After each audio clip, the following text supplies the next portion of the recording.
ہے۔ نمبر 1 کہ والدین میں سے ماں کا حق باپ سے زیادہ ہے، اس کی تاکید کی گئی ہے الگ طور پر، کیونکہ ماں اولاد کو تکلیف کے ساتھ حمل کی صورت میں اٹھاتی ہے، پیٹ میں رکھتی ہے، تکلیف پر تکلیف 9 مہینے تک سہتی ہے، پھر جب پیدائش کا مرحلہ آتا ہے وہ 9 مہینوں کی تکلیف پہ بھاری ہوتا ہے، اس کی اپنی جان کو خطرہ لاحق ہو جاتا ہے جب وہ ایک نئی جان کو جنم دے رہی ہوتی، اور پھر دودھ پلانے کا مرحلہ آتا ہے، اس میں بھی ابتدا میں جتنی تکلیف عورتیں اٹھاتی ہیں سب کو معلوم ہے، اور پھر جب تک بچے کا دودھ چھڑایا نہیں جاتا اس وقت تک بھی ماں کو ایک خاص قسم کی تھکاوٹ، مشقت اور ایک ذہن اس کا اسی کی طرف لگا رہتا ہے کہ بچے کو دودھ پلانا ہے۔ یہ وہ سب کام ہیں، یعنی حمل، ولادت، رضاعت، یہ 3 کام ایسے ہیں جن میں باپ کا کوئی حصہ نہیں۔ ان تکلیفوں میں سے کوئی تکلیف باپ نہیں اٹھاتا، نہ ہی اٹھا سکتا ہے۔ ٹھیک ہے وہ خرچ کرتا ہے، کیئر کرتا ہے، محبت دیتا ہے، ساتھ دیتا ہے، سپورٹ کرتا ہے، لیکن فزیکل ایکسرشن صرف ماں کرتی ہے۔ اس لیے ماں کے حق باپ کے مقابلے میں 3 زیادہ ہیں، اور جب ماں کو اپنے بچوں کی ضرورت ہو تو اس وقت ان کے لیے سب سے بڑی نیکی پھر یہی رہ جاتی ہے۔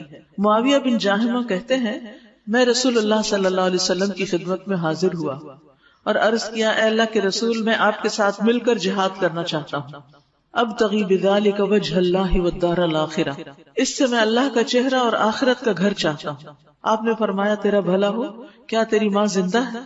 میں نے کہا جی ہاں۔ آپ نے فرمایا واپس جاؤ اور ان کی خدمت کرو۔ وہ کہتے ہیں میں نے پھر دوسری طرف سے آ کر وہی بات دہرائی اور آپ نے وہی جواب دیا۔ پھر میں رسول اللہ صلی اللہ علیہ وسلم کے سامنے آ گیا، پہلے دائیں طرف سے آئے، پھر بائیں طرف سے، پھر سامنے آئے، پھر اپنی وہی ریکویسٹ دہرائی اور آپ نے اس کو وہی جواب دیا۔ آپ نے فرمایا تیرا بھلا ہو، اس کے قدموں میں پڑا رہے، جنت وہی ہے۔ اسی سے وہ محاورہ ہے مشہور کہ جنت ماں کے قدموں میں ہے۔ تو بعض اوقات ایسا ہوتا ہے کہ ماں باپ کو دیکھنے والا، سنبھالنے والا اور کوئی بھی نہیں ہوتا، ایسی صورت میں اولاد کے اوپر پھر سب سے بڑی ذمہ داری ان کی آ جاتی ہے، حتیٰ کہ نفل نماز سے بھی زیادہ ان کا حق ہے۔ یعنی اگر انسان نفل نماز پڑھ رہا ہے اور ماں یا باپ پکار لے تو پھر ان کو جواب دینا چاہیے، نفل دوبارہ پڑھ لے واپس آ کر۔ نفل کی نماز توڑی جا سکتی ہے اگر آپ کو پتا ہے کہ ان کو شدید ضرورت ہے یا ویسے بھی کسی کام سے وہ بلا رہے ہیں۔ ابو ہریرہ کہتے ہیں کہ رسول اللہ صلی اللہ علیہ وسلم نے فرمایا ایک عورت نے اپنے بیٹے کو آواز دی جبکہ وہ عبادت میں مصروف تھا اپنے عبادت خانے میں۔ اس نے کہا اے جریج۔ جریج نے دل میں کہا اے اللہ، ایک طرف میری والدہ ہے اور دوسری طرف میری نماز ہے۔ پھر وہ بولی جریج، اس نے کہا یا اللہ، یہ میری ماں ہے اور یہ میری نماز ہے، اب میں کیا کروں؟ ماں نے پھر تیسری بار پکارا، پھر وہی کہنے لگے یا اللہ، یہ میری نماز اور یہ میری ماں، اب کیا کروں؟ یعنی بیچ میں پھر سمجھ نہیں آ رہا تھا تو انہوں نے نماز کنٹینیو کر لی کہ اچھا نماز پوری کر کے جاتے۔ ماں کو غصہ آ گیا، کوئی ضروری کام ہوگا، تو ماں نے بد دعا دے دی کہ اے اللہ، جریج کو موت نہ آئے جب تک وہ بدماش عورتوں کا منہ نہ دیکھ لے۔ اب دیکھیے کہ ہم سب خواتین بعض اوقات غصے میں، جذبات میں بہت جلد بازی بھی کرتے ہیں۔ اب وہ جریج جو تھا وہ دن رات عبادت کرنے والا تھا اور اس نے اپنا عبادت خانہ بنا رکھا تھا جس میں وہ ہر وقت اللہ کی عبادت کرتا۔ اتنا بڑا عبادت گزار اور پرہیزگار شخص جب ماں نے اس کو بد دعا دی تو کیا ہوا یہ کہ اس کے عبادت خانے کے پاس ہی ایک بکریاں چرانے والی عورت آ کے رہا کرتی تھی قریبی، تو اس نے ایک بچے کو جنم دے دیا، حرام کا بچہ تھا۔ تو لوگوں نے پوچھا یہ کس کا بچہ ہے؟ کہنے لگی یہ جریج کا ہے۔ اس نے جریج پر الزام لگا دیا۔ یہ الزام سن کر وہ اپنے عبادت خانے سے نیچے اترا اور کہنے لگا کہاں ہے وہ عورت جو دعویٰ کرتی ہے کہ وہ بچہ میرا ہے؟ تو اس نے بچے کو لا کے جب سامنے کیا تو بچہ بول اٹھا۔ جریج نے کہا بتا اے بچے کہ تیرا باپ کون ہے، یعنی تیری ماں جو کہتی ہے کہ مجھ سے تو بتا تیرا باپ کون ہے۔ تو بچہ بول اٹھا اور اس نے کہا کہ میرا باپ فلاں بکریاں چرانے والا ہے۔ اس طرح یہ الزام تو اس سے ہٹ گیا۔ یعنی اللہ اپنے عبادت گزار بندوں کی، اپنے اولیاء، اپنے دوستوں کی مدد کرتا ہے، لیکن اگر اولیاء اللہ سے بھی کوئی ایسی غلطی ہو جائے جو کبیرہ گناہوں میں آتی ہے تو پھر پکڑ بھی ہو جاتی ہے۔ یعنی کبھی ہمیں اپنی نیکیوں پر مان نہیں ہونا چاہیے کہ ہم تو اتنا صدقہ خیرات کرتے ہیں اور ایسے ایسے کام کرتے ہیں تو ہمیں کیا نقصان ہو سکتا ہے، نہیں۔ یعنی اللہ سبحانہ تعالیٰ کے بعد سب سے بڑا حق ہم پر والدین کا ہے، اور والدین میں سے بھی بڑا حق ماں کا ہے۔ اس لیے جتنی چاہے نیکیاں کریں لیکن ان کا حق نہ بھولیں، ان کا دل نہ دکھائیں۔ ان کو خوش کرنے کی کوشش کریں، ان کے مسائل حل کریں، خصوصاً جب انسان بڑا ہو جائے. ماں اگرچہ مسلمان نہ ہو، مشرک ہو، دین پر نہ ہو، پھر بھی اس کے ساتھ احسان کرے.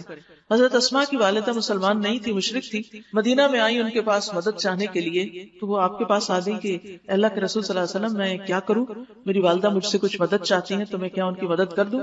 تو آپ نے فرمایا صلی امکی، اپنی ماں کے ساتھ صلہ رحمی کرو، یعنی ان کی بات پوری کر دو.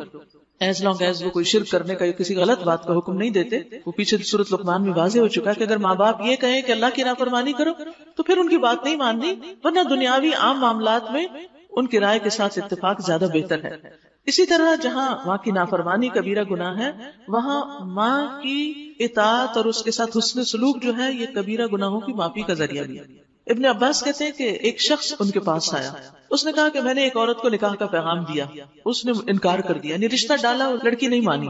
ایک اور آدمی نے اس کا رشتہ ڈالا، وہ مان گئی. تو جب اس نے اس کے ساتھ حامی بھر لی تو مجھے بڑی غیرت آئی کہ اس نے میرا رشتہ ٹکرا دیا، جیسے آج کل کے بھی دور جاہلیت میں یہ چیزیں ہو رہی ہوتی ہیں. تو بہرحال اس نے کیا کیا، اس نے اس عورت کو قتل کر دیا، لیکن بعد میں ریگریٹ کیا، بہت شرمندہ ہوا اور اس کے دل میں بہت ندامت تھی. ابن عباس کے پاس کہنے لگا کہ کیا میرے لیے توبہ کی کوئی گنجائش ہے، میں معافی مانگنا چاہتا ہوں. تو انہوں نے پوچھا کیا تمہاری ماں زندہ ہے؟ اس نے کہا نہیں. تو انہوں نے کہا جاؤ پھر اللہ عز و جل سے توبہ کرو، جتنا ممکن ہو اللہ کا قرب حاصل کرو. عطا کہتے ہیں اس پر میں نے ابن عباس سے پوچھا کہ آپ نے اس سے یہ کیوں پوچھا تھا کہ تمہاری ماں زندہ ہے؟ تو انہوں نے کہا میں نہیں جانتا کہ ماں کے ساتھ نیک سلوک سے زیادہ اللہ سے قریب کرنے والا کوئی دوسرا عمل ہو سکتا. اس لیے آج جب کہ ہم یہ سب بات پڑھ رہے ہیں تو اپنی ماں کے ساتھ خاص طور پر کوئی نہ کوئی نیکی ضرور کریں، ان کا دل خوش کر دیں، ان کو کوئی گفٹ دیں، ان کی کوئی مدد کریں، اگر قریب ہے تو ان کی کوئی جسمانی خدمت کریں، دور ہیں تو حال چال پوچھیں، اگر فوت ہو چکے ہیں تو کوئی صدقہ کریں ان کی طرف سے، تاکہ وہ وہاں پہنچے اور ان کا درجہ بلند ہو اور پوچھیں کہ یہ میرا درجہ کہاں سے بلند ہوا، تو پتہ چلے کہ آپ کی دعاؤں کی وجہ سے. تو فوت شدہ والدین کے لیے دعائیں اور صدقہ جو ہے وہ بہت فائدے کی چیز ہے. تو اس سے آپ دیکھیں گے کہ خاص طور پر جب اپنی اولاد تنگ کر رہی ہو نا تو اس وقت ماں باپ کی طرف تھوڑی توجہ کر دینی چاہیے کہ کہیں ایسا تو نہیں کہ ہم انہیں تنگ کر رہے ہیں تو ہمیں اللہ تعالیٰ دنیا میں ہی ان کی طرف سے تکلیف دے رہا ہے، یعنی کہ وہ اس کا بدلہ ساتھ ہی آ رہا ہے. کیونکہ والدین کو ستانے کا گناہ ایسا ہے جس کی سزا انسان کو دنیا میں ملتی ہے، یعنی آخرت کے علاوہ دنیا میں بھی انسان کی کہیں نہ کہیں سے پکڑ آتی، جیسے وہ جریج کی ماں کی بات ابھی آپ نے دیکھی. اور ماں کی جو تکلیفیں ہیں حمل، ولادت اور رضاعت کی، ان کا بدلہ چکایا نہیں جا سکتا. اب دیکھیے دوسرے لوگ جب ہم پر کوئی احسان کرتے ہیں تو ہم کسی نہ کسی طرح اس کے ساتھ احسان کر کے اس کا بدلہ دے دیتے، لیکن ماں کا بدلہ نہیں چکایا جا سکتا. ابو بردہ کہتے ہیں کہ وہ ابن عمر کے پاس موجود تھے کہ ایک یمنی آدمی بیت اللہ کا طواف کر رہا تھا اور اس نے اپنی ماں کو پشت پہ اٹھایا ہوا تو کہنے لگا کہ میں ان کا مطیع اونٹ ہوں، یعنی میں ان کی سواری ہوں، اور اگر سواریاں خوف زدہ کر دی جائیں، بھاگ جائیں تو میں خوف زدہ ہونے والا نہیں، میں اپنی ماں کو اٹھا کر ہی رکھوں گا.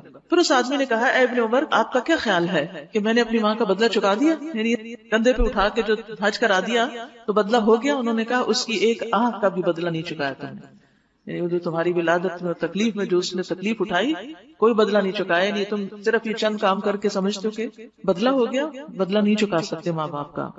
بس یہی ہے کہ اللہ سے دعا کرنی چاہیے کثرت سے. یاد رکھیے کسی بھی شخص کے احسان کا اگر آپ بدلہ چکانا چاہتے ہیں تو ایک تو یہ ہے کہ جو اس نے آپ کے ساتھ کیا ہے وہ آپ اس کے ساتھ بھی کریں، لیکن کچھ صورتوں میں یہ ممکن نہیں ہوتا.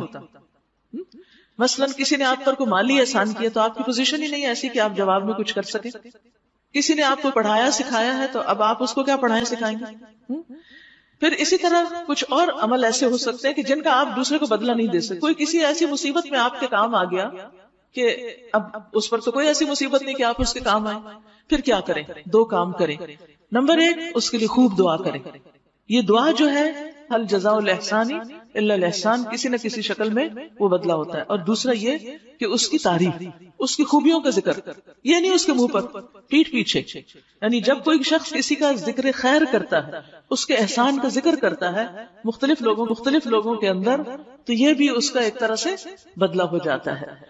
حضرت ابو ہریرہ جو ہیں وہ اپنی زمین پہ گئے، جب قریب پہنچے تو اونچی آواز میں کہنے لگے اما جان السلام علیکی ورحمۃ اللہ وبرکاتہ. وہ کہنے لگی وعلیک السلام ورحمۃ اللہ وبرکاتہ. پھر کہنے لگے رحمک اللہ اللہ آپ پہ رحمت کرے، کما ربیتنی صغیرا، جیسے آپ نے مجھے بچپن میں پالا تھا. یعنی اتنے پیار لاڈ سے بات کر رہے ہیں اپنی ماں سے، کیونکہ یہ والدین کی دعا تو اللہ تعالیٰ نے خود سکھا دی نا قرآن مجید میں، وقل رب ارحمہما کما ربیانی صغیرا. تو والدہ بھی خوش ہو گئی، کہنے لگی اے میرے بیٹے، اللہ تمہیں بھی بہترین جزا دے اور تم سے راضی ہو جیسا کہ تم نے میرے ساتھ بڑھاپے میں نیک سلوک کیا. تو صرف اولاد ہی کا فرض نہیں بنتا کہ وہ پھر ساری زندگی خدمت گزار رہے، ماں باپ کا فرض بھی بنتا ہے کہ وہ بچوں کی چھوٹی چھوٹی نیکیوں پر یا حسن سلوک پر ان کے لیے دعائیں کریں.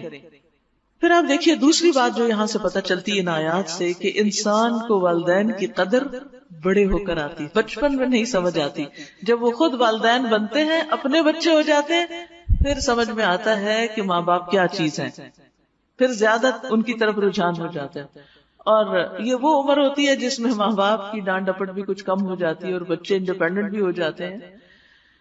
تو وہ عمر ہے 40 سال کی.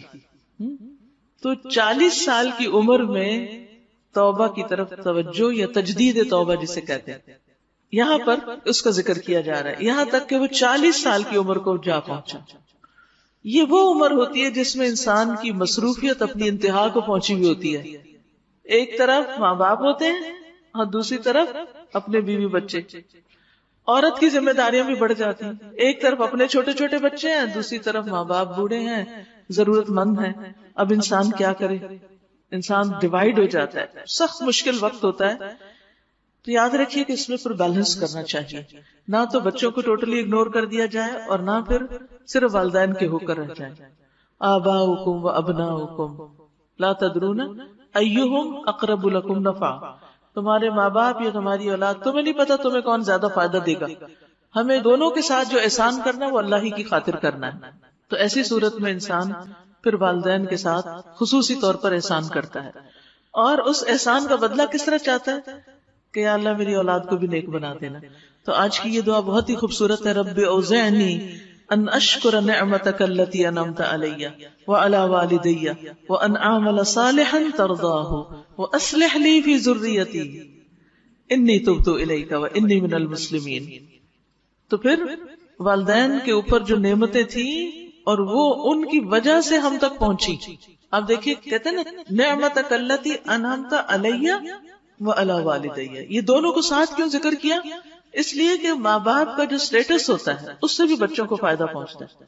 ماں باپ کے پاس جو مال ہوتا ہے وہ بھی بچوں کو فائدہ دیتا ہے. ماں باپ نے جو اخلاقی تربیت کی ہوتی ہے، اگر ان کے پاس علم ہے یا دین ہے، وہ بھی اولاد کو فائدہ دیتا ہے. اس لیے ان دونوں کا ساتھ ساتھ ذکر کیا گیا ہے. تو انسان جب پھر واپس احسان کرنے لگے تو اب یہ ہوتا ہے کہ جب اولاد کسی مقام پہ پہنچتی تو ماں باپ ریٹائر ہو چکے ہوتے ہیں. کل وہ آفیسر تھے، اب بچہ آفیسر ہے اور ماں باپ ریٹائرڈ زندگی گزار رہے ہیں. وہ جب تھے آفیسر تو انہوں نے بچوں کے لیے ساری نعمتوں کا انتظام کیا، لیکن جب بچوں کو ملا تو وہ اپنے بچوں کی طرف مشغول ہو گئے اور ماں باپ کو بھول گئے. تو یہ نہیں ہونا چاہیے. حدیث میں آتا ہے کہ خرچ کی ابتدا جو ہے وہ والدین سے کرنی چاہیے.